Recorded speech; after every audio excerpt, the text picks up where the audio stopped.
크립토 와치! 당신의 거래소는 안전하십니까? 뉴욕주의 검찰이 주요 암호화폐 거래소에 대한 조사에 착수했습니다.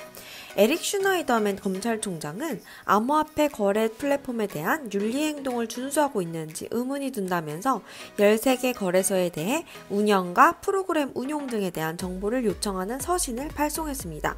검찰은 보도자료를 통해 투자자들은 거래소에 대한 공정성에 대해 회의감을 갖고 있다고 주장했습니다. 이번에 서신을 발송한 거래소에는 바이낸스, GDAX, 제미니, 후오비, 비트파이넥스 등이 포함되어 있습니다. 강하게 반등하던 암호화폐 가격이 다시 혼조세로 돌아선 이유입니다. 미국뿐만이 아닙니다. 국내에서도 이러한 움직임은 이미 감지되고 있습니다. 어제 한국블록체인협회는 암호화폐 거래소의 투명성과 안정성을 보장하기 위해 거래소의 자율규제안과 심사 계획을 발표했습니다. 이번 자율규제안에는 자금 세탁 방지에 대한 규정, 이상 거래에 대한 대응 강화, 신규 암호화폐 상장 시 이용자 보호, 재무 건전성 확보, 윤리 헌장 제정 의무화를 기본 골자로 하고 있습니다. 14개 회원사를 대상으로 심사를 진행할 예정이며 일반 심사와 보안성 심사에 투트랙으로 진행될 예정입니다. 이러한 움직임은 장기적으로 긍정적입니다. 혼탁해질 수 있는 암호화폐 시장의 건전성과 투명성을 확보할 수 있고 암호화폐 시장, 나아가 블록체인 산업의 발전을 도모할 수 있는 계기이기 때문입니다. 일본 거래소가 해킹을 당하고 국내 거래소의 대표가 체포를 당하는 등 거래소에 대한 투자자의 시선이 곱지 못한 것은 사실입니다. 이번 양국의 조치로 인해 건전한 거래소 운영이 확립될 수 있기를 기원합니다. 다만 조사가 진행되는 과정에서 잡음은 불가피합니다. 결과에 따라 6월 지방선거 이후 강력한 규제안이 나올 수도 있습니다. 건전한 시장 조성을 위해 초창기의 파열음은 불가피합니다. 지금이 바로 그 시기입니다.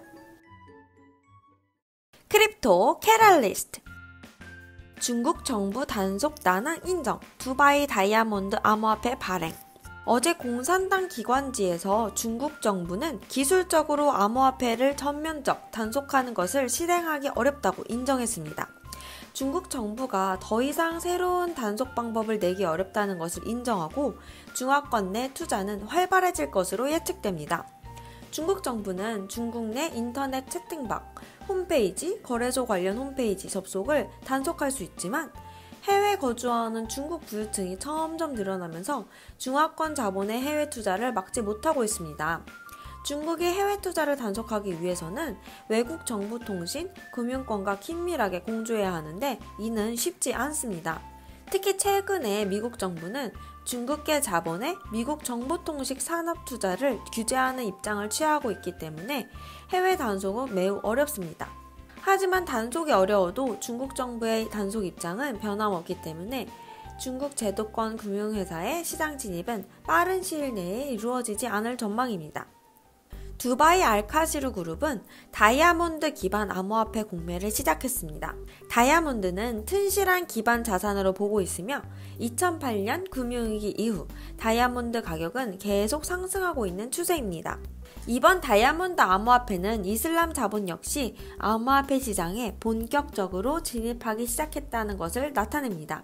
최근 이슬람 자본의 암호화폐 시장 진출은 더욱 빨라지고 있으며 시장의 새로운 성장 동력으로 자리 잡아가고 있습니다. 특히 지난주 비트코인은 이슬람 사회를 지탱하는 이슬람법, 샤리아를 어기지 않기 때문에 이슬람 자본의 시장 진입에 청신호를 보냈습니다. 올해 들어 제도권 금융기관, 이슬람 자본, 암호화폐 헤지펀드, 소로스를 비롯한 정통 헤지펀드는 암호화폐 시장의 새로운 4대 성장 동력으로 평가되고 있습니다.